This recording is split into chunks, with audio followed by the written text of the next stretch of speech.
हाय everyone, आज हम the heartbreak agency movie को एक्सप्लेन करेंगे। मूवी की शुरुआत में हम एक लड़की को देखते हैं जिसका नाम मारिया होता है और वो एक हार्ट ब्रेक नाम की रिट्रीट एजेंसी को चलाती है और इंटरव्यू देते हुए बताती है कि जब मुझे अपने पार्टनर ने छोड़ा तो मुझे इसका बहुत बुरा लगा। और ऐसे ही कई लोग भी होते हैं जो कि अपने दर्द से उबर नहीं पाते, जिनको थेरेपी देने के लिए मैंने ये एजेंसी खोली है। फिर हम इस कहानी के दूसरे कैरेक्टर को देखते हैं जिसका नाम काल होता है और वो सो रहा होता है। इससे उसकी गर्लफ्रेंड परेशान हो जाती है और उससे कहती है सब कुछ खत्म हो चुका है, सब कुछ वैसे ही हो रहा है जैसे थेरेपिस्ट ने कहा था, तुम बस दो ही काम करते हो, खाना और सोना। तो कार्ल उसे समझाने की कोशिश करता है लेकिन उसकी गर्लफ्रेंड उसे बाहर निकाल देती है। फिर कार्ल अपने घर आ जाता है जहाँ उसका एक दोस्त भी होता है। वो उससे कहता है जब भी कोई करीब आता है तुम रिश्ता खत्म कर लेते हो, जिस पर कार्ल उसे बताता है कि इस बार मैंने नहीं बल्कि उसने किया है। मुझसे बहुत सी लड़कियों ने ब्रेकअप किया है लेकिन मैं बैठकर रोने वालों में से नहीं हूँ। साथ ही उससे कहता है उसे किसी ब्रेकअप एक्सपर्ट ने भड़का दिया। फिर कार्ल वहाँ से अपनी जॉब पर चला जाता है। वहाँ वो उसे ही टीवी पर देख रहा होता है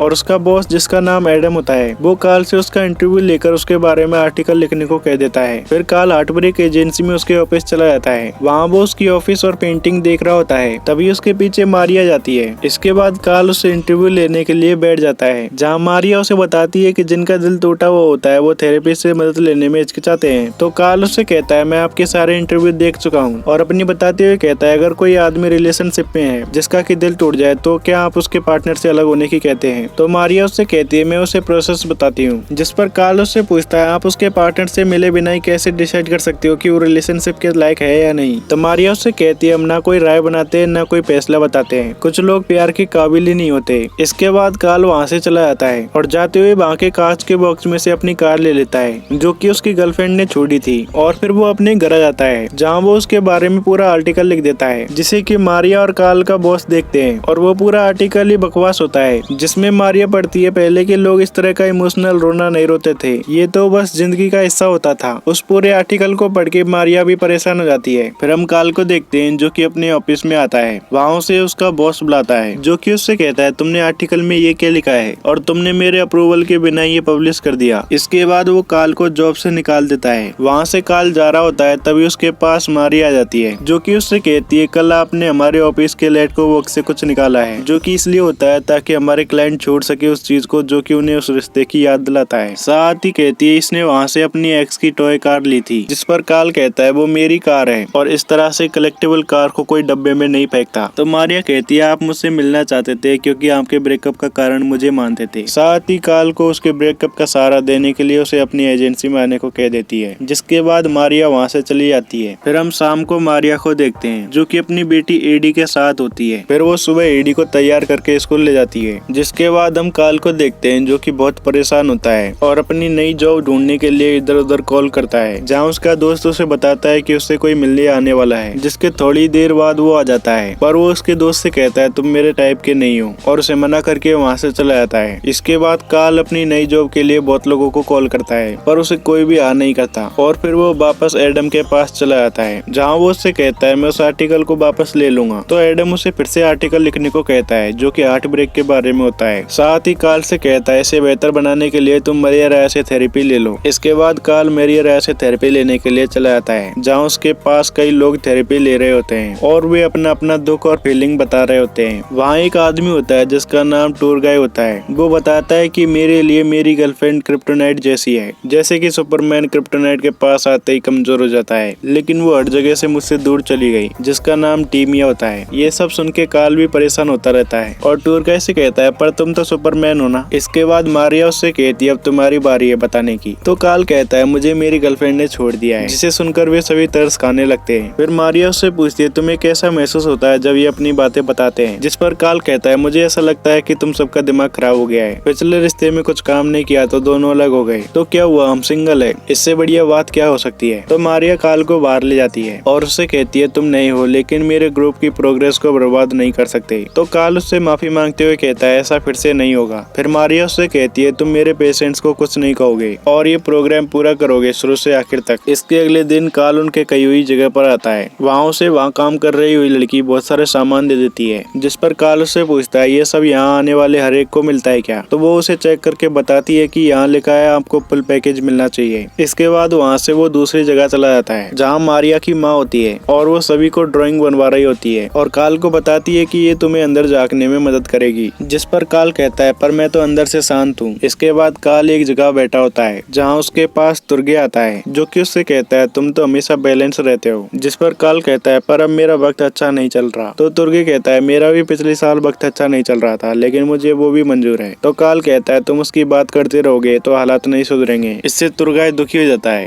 तो काल उससे कहता है मैंने एक आर्टिकल लिखा था जिसमें से एक थ्योरी ये थी कि जो भी तुम्हारे पास है उसका उल्टा ढूंढो। तो तुर्गे टिमिया की फोटो देखते हुए कहता है मुझे उससे ज्यादा कुछ नहीं चाहिए। इसके बाद वे सभी बीच पर आ जाते हैं जहाँ वे सभी गाना गा रहे होते हैं। तभी तुर्गे अपने फोन में देखता है और साइड में चला जाता है जिसके पास काल भी चला जाता है जहाँ तुर्गे उसे बताता है कि टिमिया किसी और से शादी कर रही है। जिससे काल भी परेशान होने लगता है और कहता है घबराने की कोई बात नहीं है, तुम ऐसा होने नहीं दोगे, तुम हिम्मत करो और उसके पास जाके कहो कि ऐसा नहीं हो सकता। तो तुर्गे उससे कहता है तुम टिमिया को नहीं जानते। जिस पर काल कहता है तो उसने तुम्हें क्यों बताया है? वो चाहती तो तुम्हें नहीं बता सकती थी पर वो चाहती थी कि ये तुम जानो ताकि तुम वहाँ जाके उसकी शादी रोक सको। इसके बाद काल उसे वहाँ से मनाकर पार्टी करने के लिए ले आता है और फिर सभी खूब पार्टी करते हैं। फिर हम मारिया को देखते हैं जो कि एडी को लेकर अपनी माँ के पास आ रही होती है। इसके बाद मारिया अपनी माँ के पास आ जाती है जहाँ उसकी माँ मारिया को उन सभी लोगों को दिखाती है जो कि सभी खेल रहे होते हैं जहाँ काल उन सभी के साथ अच्छे से घुल मिल जाता है। इसके बाद मारिया उनमें से एक के साथ बैठी होती है। वहाँ वो मारिया को काल की कई हुई बातों के बारे में बताती है और कहती है मैं बहुत टाइम बाद खुश रही हूँ। ऐसे ही वो औरों से भी काल के बारे में पूछती है। फिर मारिया और काल एक जगह बैठे होते हैं जहाँ मारिया काल से कहती है थेरेपिस्ट को अपना काम करने दो। जिस पर काल कहता है मेरा मानना है ये कोई बीमारी नहीं है। इसके बाद मारिया से कहता है शायद मेरी थेरेपी उनके काम कर जाए, साथ ही इसमें कोई खर्चा भी नहीं है। और फिर दोनों साथ मिलकर कहते हैं जरूरत है बस ड्रिंक की। इसके बाद मारिया उसे अगली थेरेपी में मिलने की बोल के चली जाती है जहाँ वो सभी के साथ बैठ के सभी को थेरेपी देती है और उनसे कहती है ऐसी और भी बहुत सी चीजें जो हमें खुशी देती है। तो एक औरत बताती है कि मुझे पेंगुइन्स बहुत पसंद है क्योंकि वो फ्रेंडली होते हैं। इसके बाद काल की बारी आती है जो कि कहता है एक शांति की रात और उससे कहता है तुम्हारे पेंगुइन वाली बात भी अच्छी है। फिर थेरेपी खत्म होने के बाद मारिया काल के साथ बाहर घूमने के लिए जाती है और उससे कहती है तुम एक बिना कमिटमेंट वाले रिश्ते की बात कर रहे हो, बिल्कुल एक आजाद पंछी की तरह। तो काल उससे कहता है इसमें मजा होता है। जिस पर मारिया उससे कहती है अगर मजे के साथ रिश्ता भी मिल जाए तो और भी अच्छा होता है। इसके बाद काल अपने रूम में आके आर्टिकल लिखने लगता है पर उसे वो सही नहीं लगता इसलिए वो मिटा देता है। फिर सुबह हम मारिया को देखते हैं जो कि अपनी बेटी से बात कर रही होती है और उन्हें वापस आने को कहती है और फिर उसके पास काल भी आ जाता है जिससे मारिया कहती है मेरी बेटी घर लौटने की जिद कर रही है क्योंकि इसे स्केट पार्क के आसपास ही रहना है। तो काल उससे हंसते हुए कहता है तुम्हें स्केटिंग की ज्यादा जानकारी नहीं है और स्मोकिंग करते हुए कहता है अब लग रहा है कुछ थेरेपी काम की है। जिस पर मारिया कहती है हाँ बाकी सब तो तुम्हारे लिए बेकार है, प्यार में मेहनत लगती है, लोग इस बात को समझते नहीं है, रोमांटिक प्यार एक आदर्श है। जिस पर काल उससे पूछता है तुम इस रोमांटिक प्यार पर भरोसा करती हो या नहीं। तो मारिया उसे हाँ में जवाब देती है। तो काल उससे हंसते हुए कहता है तुम नहीं रखती नहीं तो तुम्हारा धंधा ठप हो जाएगा। जिस पर मारिया हंसने लगती है और कहती है मैं सिर्फ टुकड़ों को जोड़ती हूँ ताकि वे ऐसे इंसान बने जो खुद में खुश रह सके। तो काल उससे कहता है आजकल कोई ऐसा नहीं होता, धरती घूम रही है तो कहीं न कहीं सूरज डूब ही रहा होगा। और मारिया भी हंसते हुए उसकी बातों में हाँ करती है। इसके बाद वे ऐसे ही करते हुए वहाँ से चले जाते हैं। फिर हम अगली सुबह देखते हैं जहाँ वे सभी डिनर करते हैं। तो उनमें से एक कहती है टूर गाइड कहीं दिखाई नहीं दे रहा, जिसे कि मारिया डिनर के बाद ढूंढने की कह देती है। और वे देखते हैं कि वहाँ किसी की शादी होती है जहाँ से जाती हुई फोटो को काल देख के मारिया को बताता है ये टूर गाइड की टीमिया है, वो इस शादी को रोकने वाला है। इसके बाद मारिया और काल शादी की जगह पर चले जाते हैं। वहाँ टूर गाइड भी बैठा होता है और फिर मारिया और काल भी एक जगह जाके बैठ जाते हैं। इसके बाद वहाँ टीमिया भी आ जाती है शादी करने के लिए और फिर मारिया टूर गाइड को ढूंढ लेती है। तो काल उसे रोकने लगता है और कहता है एक बार उसके फैसले खुद लेने दो, जिससे कि वो एक कैंडल से टकरा जाती है और फिर सभी का ध्यान उसकी तरफ होने की वजह से वापस आके बैठ जाती है। तभी मारिया देखती है कि वहाँ बैठी लेडी की टोपी पर आग लगने लग जाती है, जिसे कि वे दोनों मिलकर बुझाने की कोशिश करते हैं। साथ ही टूर गाइड भी टीमिया से बात करने के लिए खड़ा हो जाता है और वो आग उल्टी ज्यादा लग जाती है, जिससे कि वहाँ के पाइप चारों ओर पानी फेंकने लग जाते हैं और टीमिया ये सब होने की वजह से बहुत गुस्सा हो जाती है। इसके बाद मारिया और काल को पुलिस ले जाती है जहाँ काल की एक बचपन की दोस्त भी होती है और फिर काल और मारिया आपस में झगड़ रहे होते हैं। तभी वहाँ से उन्हें छुड़ाने के लिए काल की माँ आ जाती है और उन दोनों को अपने साथ ले आती है। और काल की माँ कहती है तुम सीधे घर चल रहे हो, जिसके लिए काल मना करता है और कहता है हमें होटल में छोड़ दो। लेकिन मारिया उसकी माँ से कहती है मैं आपके घर जरूर चलना चाहूंगी। इसके बाद वे दोनों काल की माँ के घर आ जाते हैं जहाँ मारिया अलमारी में से एक बॉक्स को उठा लेती है, जिसके लिए काल उससे मना करता है। मारिया उस बॉक्स में देखती है तो उसमें लव लेटर होता है और एक रिंग भी होती है, जिसे देखकर काल बहुत ही शांत हो जाता है। तो मारिया भी सीरियस होकर कहती है क्या तुम्हें बात करनी है, लेकिन काल उसे नॉर्मल होकर खाना खाने के लिए ले जाता है। वहाँ उसकी माँ मारिया को बताती है वो चालू लड़कियों को डेट करता था ताकि खुद हर्ट ना हो। इसके बाद काल भी वहाँ जाता है। तो उसकी माँ कहती है इसे स्टैंड अप कॉमेडी पसंद नहीं और काल को आज उसके शो में आने की कहती है, जिस पर काल कहता है इससे अच्छा तो मैं कोई टैटू बनवा लूं। फिर मारिया और काल दोनों बाहर आ जाते हैं, जहाँ मारिया उससे कहती है तुम्हारी माँ काफी मजेदार है और उससे कहती है क्या मैं तुमसे कुछ पूछ सकती हूँ। तो काल उसे बताता है कि उसका नाम फ्लोरिया था, हम 14 की उम्र से साथ में थे और हाई स्कूल के बाद मैंने उसे शादी के लिए पूछा पर उसने मना कर दिया। उसने जैसे ही रिंग देखी वो घबरा गई और सब कुछ खत्म कर दिया। फिर वे दोनों तालाब के पास चले जाते हैं, जहाँ मारिया उसे कहते हैं ये तुम्हारा पहला प्यार था। तो काल कहता है हाँ, लेकिन मैं जानता भी नहीं था कि वो रिंग वहाँ पर है। साथ ही कहता है एक तरह से जो हुआ वो सही था,